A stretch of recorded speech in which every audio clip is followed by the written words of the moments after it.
Travis Wayne Goodsell. I'm watching the zombie apocalypse live. I'm taking the... I know it's going to collapse on me. I'm going to go in the dark.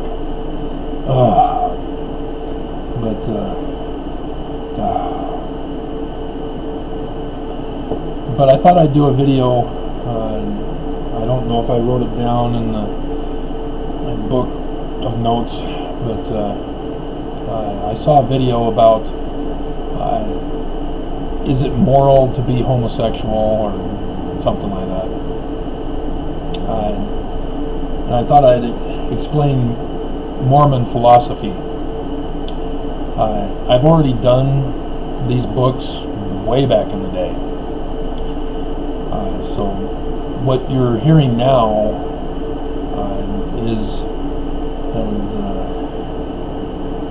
old material. For me, anyway. I did write a book called Mormon Illiteracy, but it infuriated too many high-ranking Mormons, so I changed the name in the publication that I mixed it into, made it a chapter instead, or a section of the book. I've never published it separately.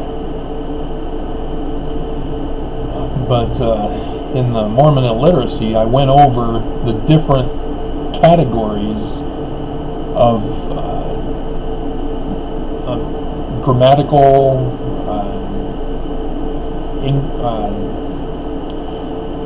what's the best word to use?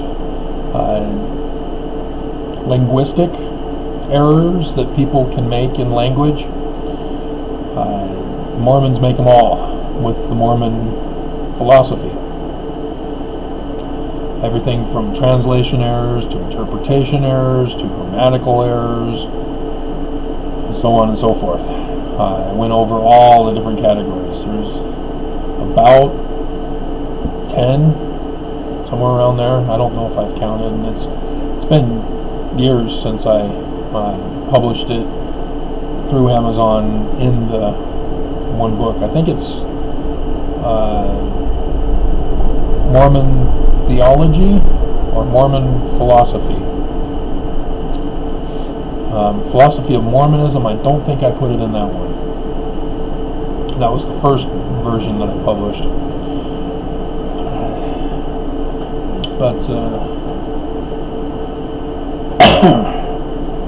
But I also put in the combo book about morality and ethics.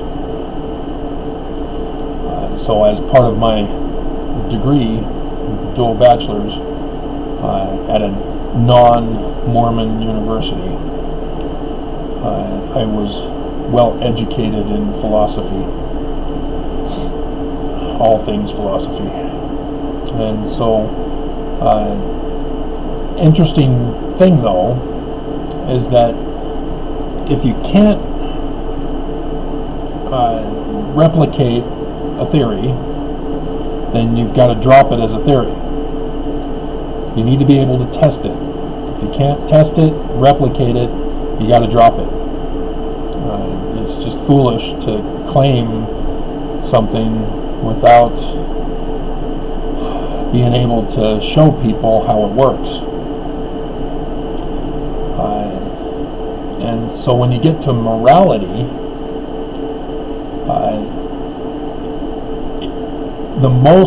all of basically are all about opinions. What a person's opinion is as to what is good or bad, utilitarianism, moral, immoral, ethical, good, evil, correct, incorrect. That one is the most close to working, correct and incorrect.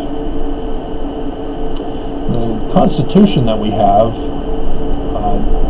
has a pretty good moral foundation in it. Just nobody wants to use it. That is that you have rights to life, liberty, and property. but you don't have rights to take away others' rights to life, liberty, and property.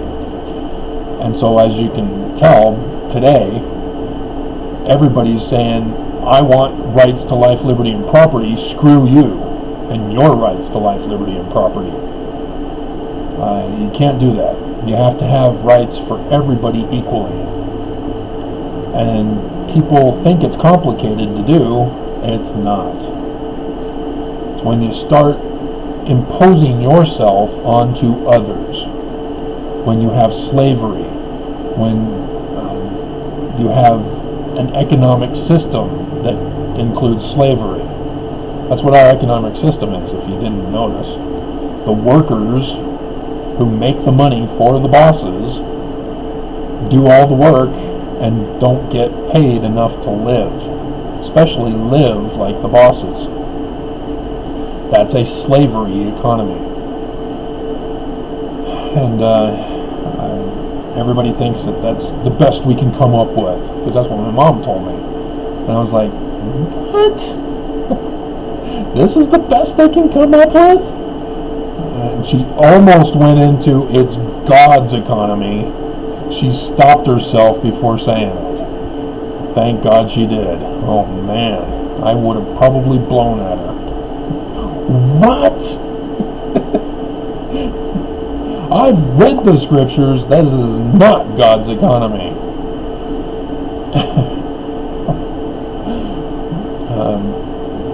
And so, most people, when they think of morality, they think in terms of dichotomy. It's either right or wrong, good or evil. That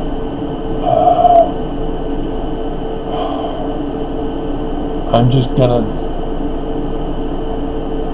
belt out a word if it goes off. And so you won't hear it. But everybody else in this building in a 100-foot perimeter will hear it. But words, for example, is it moral or immoral to say certain words? Well, like I've already told you in a previous video, there's no such thing as a moral or immoral word, other than the words moral and immoral. But they have no morality to them. The word moral isn't in and of itself intrinsically moral. It's just a word to describe a concept to communicate to other people. That's what language is all about, is communication. So there is no such thing as a good or bad word. They have no power to them. And yet, you can see that words do have an emotional effect in those who say them. As you can tell, I'm like, don't you dare go out. Or a response to the zombies that are going psycho, trying to infect others and run amok. But or when somebody does get emotionally responsive to you, and you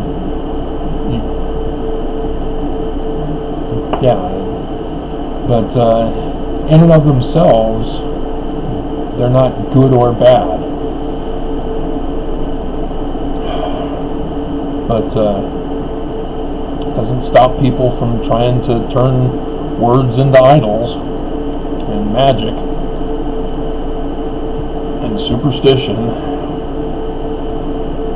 And so when it comes to behavior, actions that we take as human beings, religion steps in to establish a moral code, and the majority of them are this dichotomy situation. It's either moral or immoral, good or evil, righteous or evil. And there's no in between, no ifs, ands, or buts, because their theology is that when we die, there's a heaven and there's a hell, and that's it. That's all. And so then they have to design a whole gospel around that thinking process of dichotomy, etc. And so Mormons in the church, can you drink Mountain Dew? Is it moral or immoral? Is it a sin to drink Mountain Dew? And you'll have Mormons say, oh yeah, it's a sin. It's against the word of wisdom. Where is it in the word of wisdom? Oh, it's got the caffeine, and that's in tea and coffee. And tea and coffee is against the word of wisdom. Uh-huh. Okay. But you see how Mormons do that, though. They don't just say, well, I'm choosing not to drink Mountain Dew. They have to impose it on others as well. BYU, for example, will not sell Mountain Dew on their campus. So it goes underground. You have to know your dealer to get your stash of Mountain Dew, your kilos. But and so with homosexuality, even LGBTQ, in the news lately,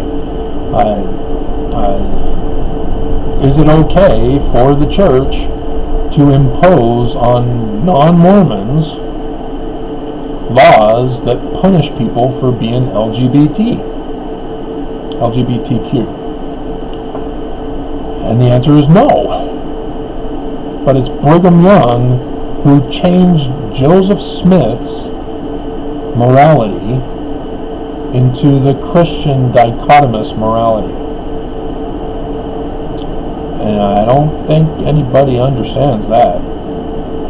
Because I have to remind Mormons, how many kingdoms of glory are there in our afterlife? There is no heaven and hell for Mormonism. That sets us apart from all other religion that are currently in existence, anyway.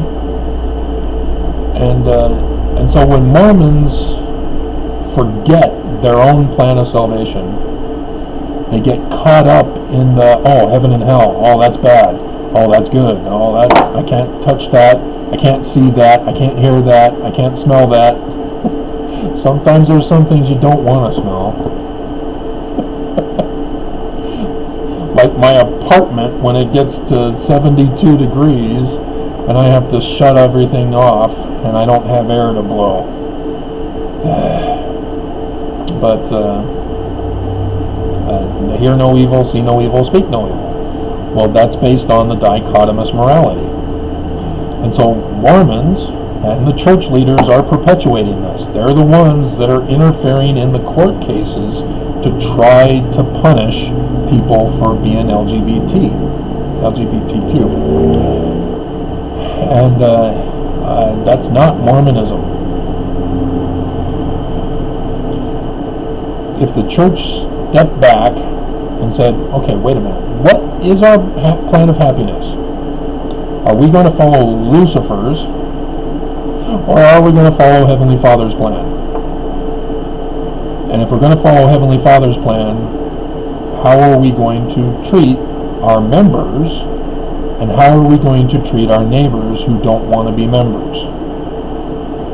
Are we going to condemn our neighbors and punish them and seek to control their behavior? And the answer is no, unless you want to be Lucifer and follow his plan of happiness. I will save everyone! They just got to give up their agency and be strictly obedient to everything I command them, which is impossible to do, which is the whole point. To cause fear for their whole life and then hope that you get in. Because his system just doesn't work. It's a failed system. And I could go into that in more detail because nobody else has done it. I went into the field of philosophy and moral philosophy and realized none of these are Mormon. Mormonism has no theory set up. Huh. So guess what I did? I made one. I am the first person to design a Mormon moral theory and Mormon philosophy. And it's based on the plan of happiness. We've had it the whole time, just nobody turned it into a philosophical argument, a theory test.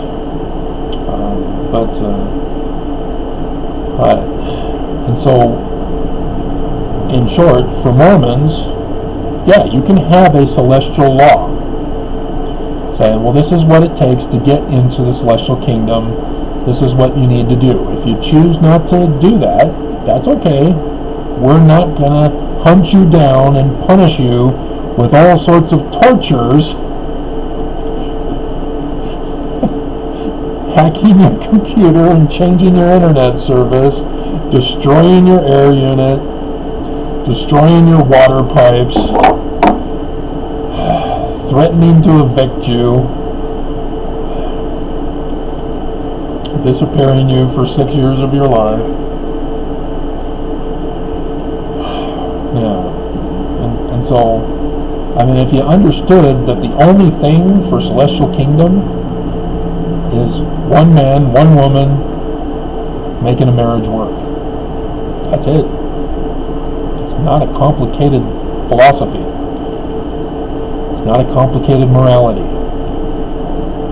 Because if you're making it work in the marriage, you're not cheating on her or cheating on him. You're not trying to control him or her. It's just love. All you need is love.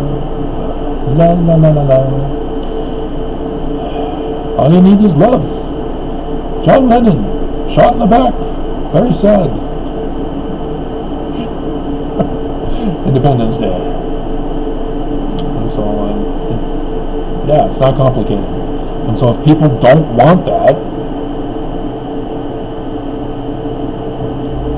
why force them? They don't want it. And so if you force them, they're going to be miserable. It's not a plan of happiness. And so as long as they're not taking away the rights of other people, everything's fine. You know, if they're not killing somebody, such as going out in public with the coronavirus, spreading it around and killing people, if you're not taking away people's liberty, I think you're black, you're going to have to go to prison. And taking away property. I'm going to have to seize that. Or not paying people enough to live. And so they're forced to steal for food and survival. You know, these things are not complicated. And so when you step back and say, okay, who's the source of the problem? Who's the one taking away agency? You know, you can say, well, my job is not paying me enough. So you can say, well, your company is taking away your rights to life, liberty, and property. But when you try to say, hey, I need more to survive, you're living high on the hog from my labors, I need more. And they will say no, you're fired, and then you'll have to sue them, but you can't get the prosecutor to take your case, so you'll have to do it pro se, unless you can afford a lawyer, and then it can only be for civil damage, not for criminal. The whole system is whacked. It all needs to be changed in order to have equality and justice for all. And nobody's willing to make the sacrifices necessary to stop the cycle of destruction. to stop the zombie apocalypse. So, that's Mormon philosophy, Mormon morality. And so if you're a Mormon and you're trying to control other people's lives, if you're trying to say that such actions or behavior is wrong, sorry, but that was Lucifer's plan, not Heavenly Father's, not Joseph Smith's, but Brigham Young's.